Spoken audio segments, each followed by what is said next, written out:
In this video, we're going to be discussing the $72 million worth of XRP that was recently on the move. We're also going to be talking about some XRP price predictions from Susan 8 years ago. And then also we have to point out some obvious connections to Brazil, knowing that Ripple was meeting with the central bank last summer, and now some new integrations with PIX and their instant payments network. Let's dive in.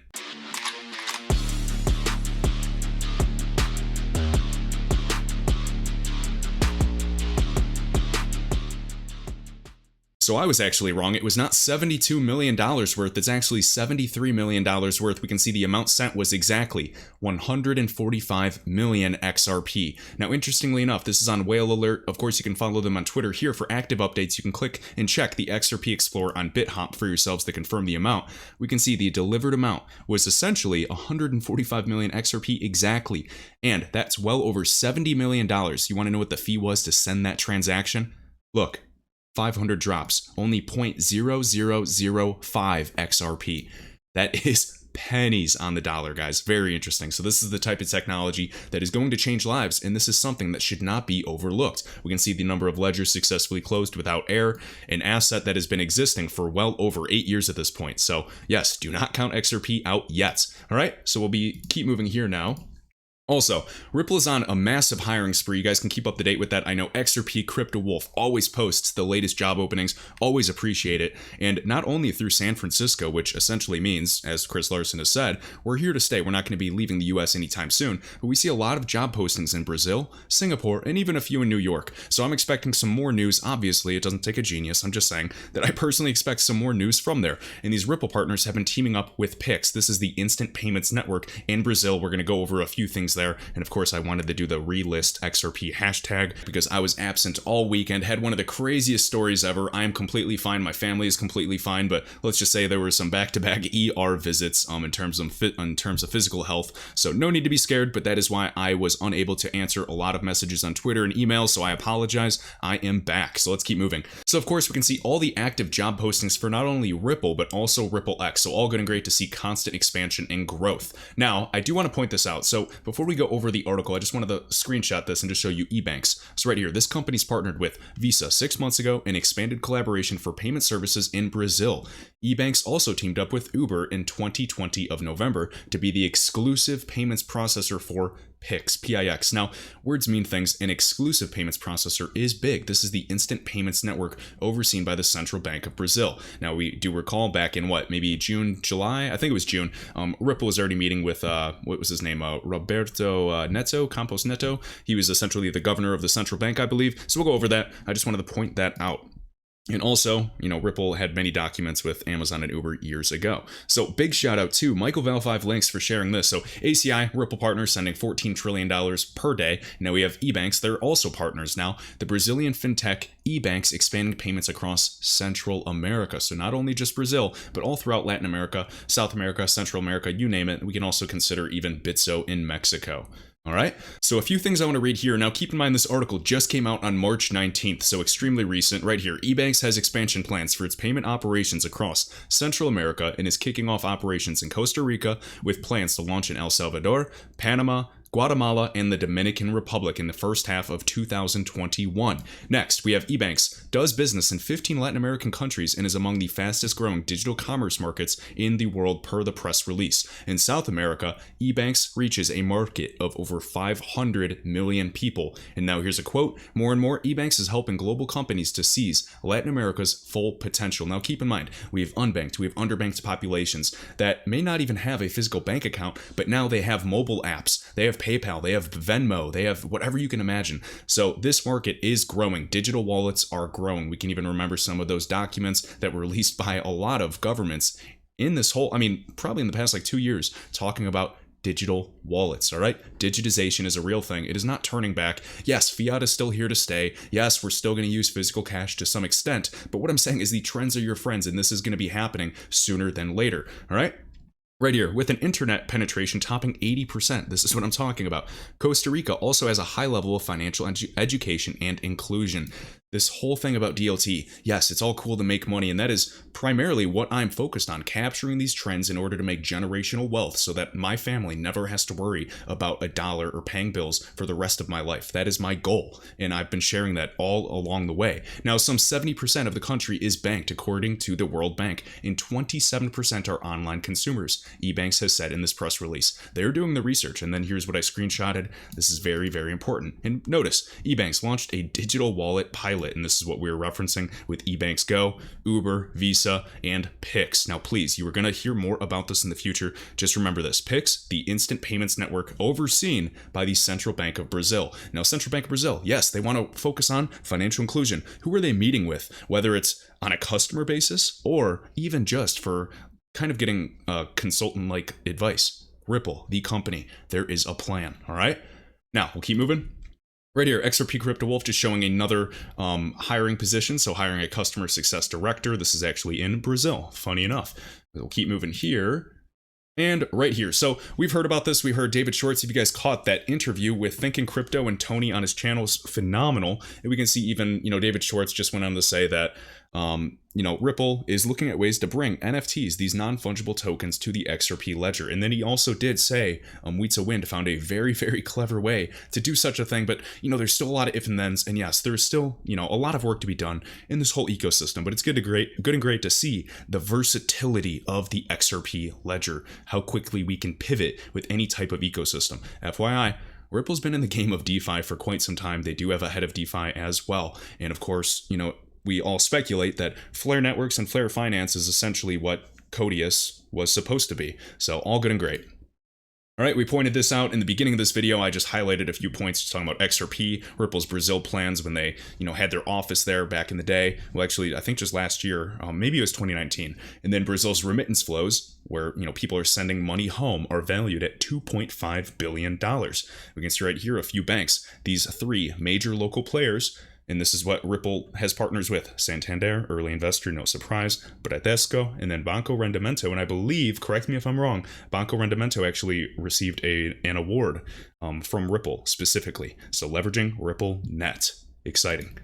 All right, talked about this. Here's the actual press release. This was one of them, at least, just shared by CoinDesk. So take this with a grain of salt. You guys can find the legitimate sources here. You can even see the financial institution's website. And yes, his name was, see, I was right. Yeah, Roberto Campos Neto. There's so many names to keep up with in this space. But you can see Banco Central do Brasil, and you can see everything for yourselves. So all right in front of you, just like we already knew the public calendar of, Ripple employees and all them meeting with the SEC regularly, even the Trump administration years ago. So very interesting. Now, I want to play this clip. This is Susan Athey. I'm not going to say the name in this video, but I would like you to read the screen right now. Keep in mind, she was at the participant list at this meeting in 2013. This is not for nobodies. So anybody that understands what this conference is, you understand the level of people we're dealing with here. I know some people will roll their eyes. Okay, well, let's look back in 5 years and see where XRP is in this whole financial ecosystem. All right, now keep in mind, here's the low end and high valuation. So low end for XRP with their valuation framework, Susan Athey. She's Stanford economics professor, you name it, and also on the participant list there. We can see low end, they did about $6 per XRP. On the high end, about $32. Now you can see which markets they're actually focusing on here. To me, I think these are still very, very conservative estimates, obviously. And then Robbie Mitchnick, he was at Ripple for a little bit, and he still head of blockchain or blockchain lead over at BlackRock? I'm not sure if he had a new position, I forget, but he had that wonderful podcast that we've heard many times. And FYI, he likes XRP. He likes Ripple. If you've heard about it, in the most necessary, in-demand use case for crypto is removing friction from payments. And who's been working on that, developing liquidity and even organic liquidity in this ecosystem? Ripple and the XRP ledger. Okay? So we're going to play this clip. Let me see if there's anything else. Yep, so this is a fundamental valuation framework. It's only 24 pages. You guys want to read it for yourselves. Susan Athey, we got Robbie Mitchnick. I say Robbie. You can say Robert Mitchnick, tomato, tomato. And let's actually show this clip. So this is shared by Stephen Boldiep. I need to make sure I retweet this for him and mute this. Professionals mute their conversations on Twitter. I saw Andrews L say that a few weeks ago, which is funny. I've been doing it forever. Otherwise, you can't get anything done. You legitimately can't. I would have like 100 notifications. It's terrible. So anyways, lots of banks and central banks push things through faster because cryptocurrency is new. Tight spreads, okay? High trading volume and thick markets. XRP being more liquid and lower cost. Listen to this 1-minute clip. You will not regret it. He also has the whole video linked below. Going people's use case of international money movement. One of the things you need to have people use cryptocurrency to move internationally is you have to get past regulatory hurdles, educational hurdles, boards of directors, legal departments of banks. Amazingly, that has been going better than expected. Partly because a lot of banks and central banks want to learn, and they're like, what's a real legitimate thing I can do to try? And this is one of the things they can try. So they're actually pushing things through faster because it's new, not slower. On the negative side is that if you want to use cryptocurrency for liquidity, you have to have really tight spreads. You have to have a lot of thick markets in order to be able to move a lot of money, to buy and sell at low friction.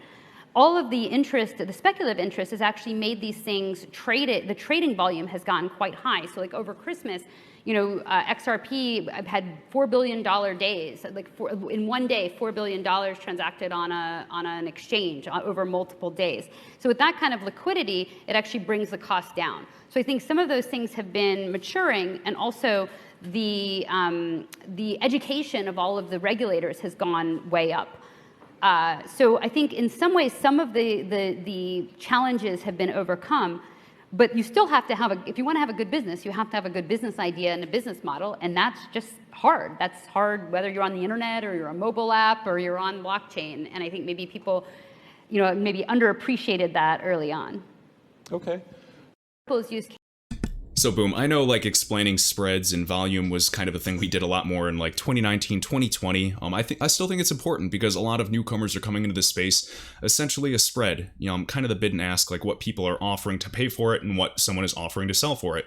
So if someone was offering to pay, say, let's say $1, but somebody only wanted to sell it at, $1.20, there's a spread of about 20 cents. You want a bunch of people to be wanting to offer buying and sells at a variety of price points, and you want it to have a lot of depth. So then there's tons of liquidity. So when you're sending $50 million transactions, you're able to get that all in and out seamlessly. It's a lot cheaper overall. Of course, sending money is important, just like we showed with BitHomp showing $73 million sent, and it was only costing 500 drops. But we also need these transactions. We need these spreads to be tight. We need high volume, which means a high amount of buyers and sellers on both ends, and then actually apply that to all of these currency pairs. So US dollar, euro, yes, it's highly liquid, but how do we get, say, the Brazilian real with maybe the rupee or rupiah and get that really, really liquid, or maybe between the Singapore dollar?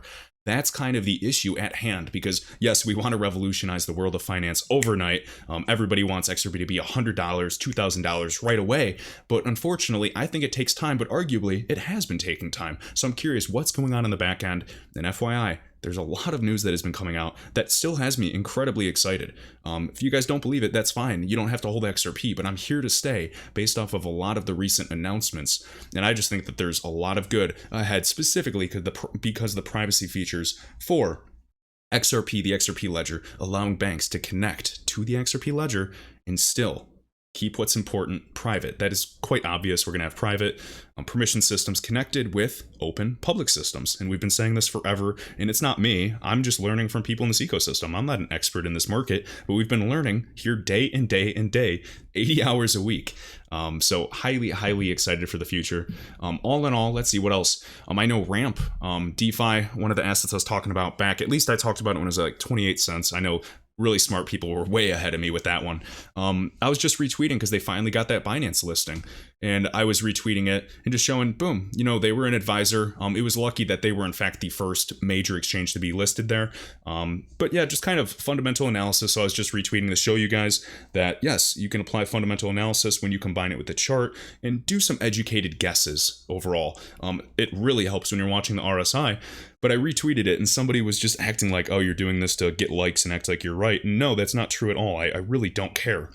What I'm doing is showing people, because they'll ask, how do you know? How are you picking assets? And so I'm just retweeting information so that people that are brand new to this market can go, okay, let's check their GitHub and see the active code base. Oh, let's turn post notifications on for the specific altcoin or crypto I'm interested in to see their roadmap and what kind of developments they have. Oh, they have an AMA coming. You can learn more. Things like that. And I'm just going to share my experience. There's going to be so many haters. It's unbelievable, no matter how well you mean. But nonetheless, guys, Susan Athey, if you have time, highly recommend kind of reading through this. Some people think this valuation framework is garbage, and that's completely fine. But we're all here to speculate in a speculative market. I know some people value XRP at $1, and then there's other valuation frameworks that show it at 4 digits. So teach their own. My argument is it's incredibly undervalued, specifically in the future. If volume increases and XRP gets some real traction, we've seen the Ripple Net projections going up in talking about 750 billion in volume. Guys, there's tremendous upside in this asset class. Nothing is guaranteed, but I'm going to be here investing, trading, and taking advantage of this market every single day. So I hope you enjoyed this video. Be sure to like, let me know your thoughts down below, and I will catch you in the next one.